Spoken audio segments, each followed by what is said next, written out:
এটা ছিল বেড়াতে যাওয়ার দিনের কথা। সেই দিন কিছুটা সময় আমার কাছে ঠিক যুদ্ধের মতো ছিল। রান্না করতে ভালো পারলেও কোনটার কি পরিমাণ কতটা কি লাগবে সেটা আমি এখনো বুঝতে পারি না। আর প্রেসার কুকারে রান্না করা তো আমার কাছে যুদ্ধের সমান।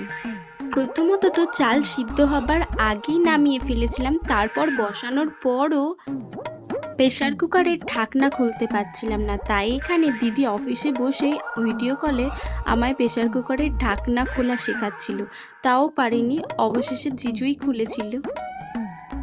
রান্না শেষ করে আমরা লাঞ্চ কমপ্লিট করে নিয়েছিলাম, দেন স্নান করে রেডি হয়ে নিয়েছিলাম। এটা ছিল আজকের আউটফিট। আমি বরাবরই মেকআপ করতে খুব একটা পছন্দ করি না, আর এই গরমে সানস্ক্রিন আর সানগ্লাস হচ্ছে মাস্ট বি। যদিও একটু ফর্সা আছে, না হলে পুরোই কালা হয়ে যাব।